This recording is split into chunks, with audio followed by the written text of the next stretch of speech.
Good morning everyone, শুভ সকাল। কাবেরী চলে এসেছে তার নতুন একটা ভিডিও বা ব্লগ নিয়ে আপনাদের সামনে। কালকে ব্লগটা পাবেন। আজকে হচ্ছে 9ই মে, অর্থাৎ আজকে রবীন্দ্র জয়ন্তী। তো প্রথমেই রবীন্দ্রনাথকে স্মরণ করেই এই মনের কথা ভিডিওটা স্টার্ট করছি। আমাদের কবিগুরু রবীন্দ্রনাথকে আমার তরফ থেকে অনেক অনেক প্রণাম, সশ্রদ্ধ প্রণাম। যাই হোক, পুরো ব্লগটা দেখবেন আপনারা, অল্প দেখে কিন্তু স্কিপ করে দেবেন না, কারণ এটা আমার মনের কথা আপনাদের সাথে একটুখানি শেয়ার করতে এসেছি, গল্প করতে এসেছি। আশা করব আপনারা আমাকে নিরাশ করবেন না, প্রত্যেকে আমার কথাগুলো শুনবেন। যাই হোক, আজকে হচ্ছে 9ই মে। পেছনে এখনও নতুন সরকার গড়ার প্রস্তুতি চলছে, এখনও আরম্ভ হয়নি শপথ নেওয়ার। অবশ্যই দেখব, সেই জন্যেই তাড়াতাড়ি ভাবলাম ভিডিওটা আপনাদের সাথে শেয়ার করে নিই। আজকে 9ই মে, এই বিশেষ দিনটাতে আমার মা বাপির বিবাহবার্ষিকী ছিল।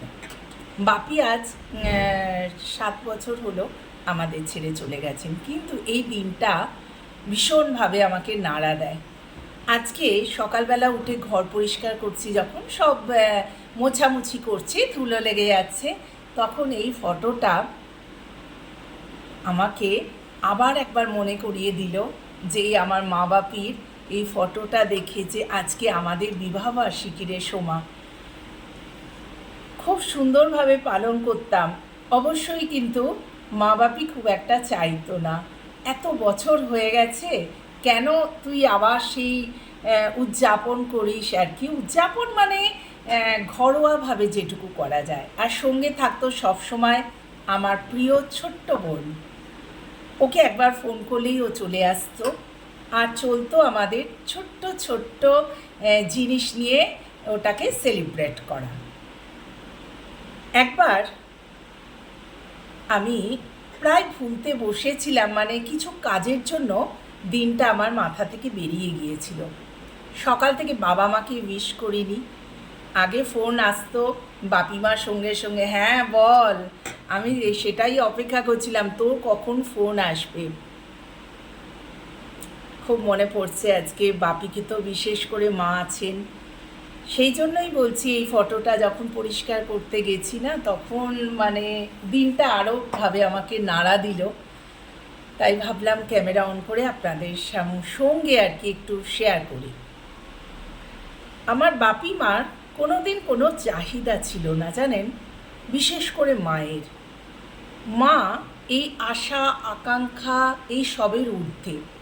কোনো দিন একটা ভালো শাড়ি কিনবো কি এইটা কিনবো ওইটা কিনবো, না, নাথিং।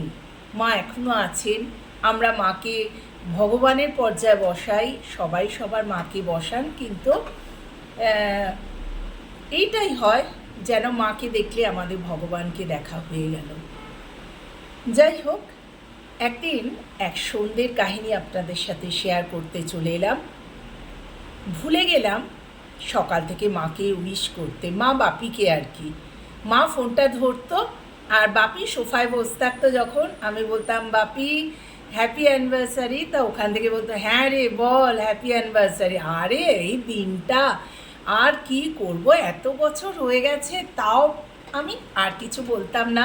আমি বলতাম না না, করতে তো হবেই, না না তুই আবার আসিস না, তুই আবার মানে সব জিনিসপত্র নিয়ে কেনাকাটা করে, প্রচুর কেনাকাটা করে ওইসব আসিস না। সব সময় মা বাপিরা চায় যে নিজেদের আশা আকাঙ্ক্ষা সুপ্ত বাসনা এইগুলোকে লুকিয়ে রাখা, কোনো দিন নিজের হয়ে নিজেরা কিছু চায় না।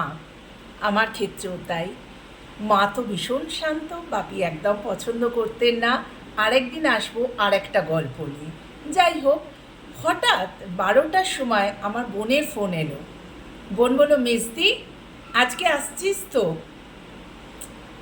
বিশ্বাস করবে না, ওই দিনটা আমাকে ভীষণভাবে কষ্ট দিয়েছিল যে কি করে আমি এটা মাথা থেকে বেরিয়ে গেল যে আজকে মা বাপির বিবাহবার্ষিকী, আজ 25শে বৈশাখ, আজ রবীন্দ্র জয়ন্তী। তখন বলছে যে বলতে আমি আকাশ থেকে পড়লুম, কিন্তু নিজের কি বলবো ফল্ট যেটা, সেটাকে লুকিয়ে রেখে আমি বললাম হ্যাঁ নিশ্চয়ই, তুই চলে আয়, আমি আসছি। কিন্তু মনে মনে নিজেকে খুব দোষী লাগলো। কি করে ভুললাম? আমার এই ছোট্ট ছোট্ট জিনিসগুলো কি বলবো, সেলিব্রেট করতে ভীষণ ভালো লাগে। বিশালভাবে কিছু নয়, একদম ঘরোয়া পদ্ধতিতে নিজেদের মতো। তো ব্যাস, চলে গেলাম বিকেলবেলায় ফুলের দোকানে। ফুলের দোকান থেকে বেশ জুঁই ফুল কিনে আনলাম। আমার মা না খুব জুঁই ফুল বা বেল ফুল খোঁপায় লাগাতে ভীষণ ভালোবাসতো, কিন্তু না, কোনো দিন বলতো না যে মানে আমার এটা ভালো লাগে, লাগাবো। কি করে জানলাম জানেন? আমার বাপি যখন ওই দিনে সব সব কি বলবো, ঠাকুরদের জন্য মালা আনতেন বা আমার ঠাকুমার ফটোতে মালা দিতেন, তখন একটা বাঁচলে মা সঙ্গে সঙ্গে মাথাতে খোঁপার মধ্যে জড়িয়ে নিত। তা আমি সেটা লক্ষ্য সবসময় করেছিলাম। সেই থেকেই আমি ফুল নিয়ে আসি, আর রজনীগন্ধা স্টিক এই সামান্য কিছু নিয়ে আমি আসি, আর কিছু কেনাকাটা, কিছু মিষ্টি, এইসব।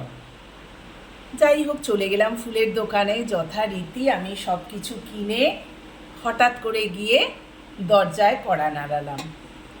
আমার বোন কিন্তু আসবে একটু পরে, বললো মেজদি আমি 7টার সময় মেয়েকে পড়াতে দিয়ে তারপর চলে আসবো, আমার মেয়ে চলে আসবে ডাইরেক্ট ওখানে। ভাবলাম ঠিক আছে। আমার মেয়েও পড়তে গেল, সবাই নাতি নাতনিরা পড়তে চলে গেল। আবার মিট হবে কিন্তু রাত্রিবেলায় এক জায়গায়। আমারকে দেখে বাপি মা হতবাক হয়ে গেল। সেই সময়টার কথা বলছি। আবার তো এইসব, আমি ভাবলাম যে সোমা ভুলে গেছে, যাক ভালো হয়েছে, আবার এত জিনিসপত্র কেনাকাটা করে নিয়ে এলি। আমি বললাম সরো, বলে যথারীতি সব কিছু জিনিস জায়গায় জায়গায় রাখলাম। মাকে পরিয়ে দিলাম খোঁপায় বেলফুলের মালা বা জুঁই ফুলের মালা, যাই পেয়েছিলাম পরিয়ে দিলাম। আর বাপির জন্য নিয়ে যেতাম ভালো ভালো মিষ্টি।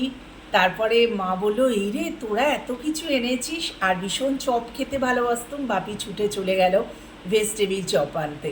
আমি মাকে বললাম মা আজকে তোমায় কষ্ট দেবো, আজ কিন্তু আমি হাতে করে কোনো হোটেলের খাবার আনিনি। তা মা বললো বল। আমি বললাম মা আজকে তুমি গরম গরম লুচি আর আলুর দম করো, অনেক রকমের মিষ্টি এনেছি, তার ভেতর আমার বাপি ভালোবাসতো খুব বোঁদে, সেটাও আনতে কিন্তু ভুলিনি। তারপরে এনেছিলাম সীতাভোগ, যার ভেতর সেই নিকুতি বলে থাকে না ছোট ছোট পান্তুয়ার মতো, সেটাও এনেছিলাম। তো মা বললো হ্যাঁ নিশ্চয়ই, আমি এক্ষুনি বানাচ্ছি। সঙ্গে সঙ্গে আমাদের কাজে লেগে পড়লাম আমরা। আর সেই বাপি বিরক্ত হয়ে তুই কেন এইসব ভুলে যাস, করছিস সোমা। বললাম এই ছোট ছোট জিনিসেই তো আনন্দ বাপি। যাই হোক, জানতাম না যে কতটা আনন্দ দিতে পারতাম সেটা জানি না, তবে দুজনের মুখে থাকতো চওড়া হাসি, আর খুব সুন্দর একটা পরিবেশ তৈরি হতো। বোন চলে এলো যথারীতি। তারপরে মা লুচি আলুর দম করতে চলে গেল। নাতনিরা দুজনে পড়ে এলো, আমার মেয়ে আর আমার বোনের মেয়ে। ব্যাস, তারপরে হই হই খাওয়া দাওয়া চললো। আবার চলে গেলাম যে যার নিজের জায়গায়। যাওয়ার আগে মা বাবাকে একটু প্রণাম করে যেতাম। বাবা বলতাম না, আমরা আদর করে আমরা 3 বোন বাপি বলে ডাকি। সেই বাপি চিরকাল আমাদের সাথ ছাড়েনি। সবার বাবা মাই আছেন, কিন্তু আমাদের বাপিকে এখনও যেন মনে হয় বাপির ফোন আসছে, সকাল হলেই আমার মা বাপির ফোন আসতো, সেটা এখনও এইখানে আমার কষ্ট দেয়। কারণ এটা বলে বোঝানো যাবে না সবাইকে। কুটনো করতে বসলেও কিন্তু মনে হয় এই যে 7টা 7:30 এই নাগাদ বাপি মায়ের একটা, বা 8টা, যখন বাপি মারা চা খেতে বসতো একটা ফোন আসতো, বা আমি ফোন করতাম মেয়ে স্কুলে চলে গেলেই ব্যাস আমার প্রথম কাজ ছিল মা বাপিকে ফোন করা। যাই হোক, এই বিশেষ দিনে আজকে বাপিকে তো হারিয়েছি, মা আছেন, কিন্তু মাকে আজকের দিনে নক করে এই কথাটা বলার ধৃষ্টতা আমার নেই। কারণ মা তো অবভিয়াসলি বাপিকে এই দিনে মিস করবেই, আর বলে কষ্ট দিতে চাই না। তবে আমার কষ্টটা আপনাদের সাথে শেয়ার করলাম, বা ছোট্ট একটা গল্প বললাম, এটা যেন স্মরণীয় হয়ে থাকে আমার ইউটিউবে। তাই জন্য চলে এলাম ক্যামেরা অন করে। তো চলুন এখানেই রাখছি বন্ধুরা। গল্পটা যদি ভালো লেগে থাকে তাহলে অবশ্যই আমার পাশে থাকবেন। টাটা।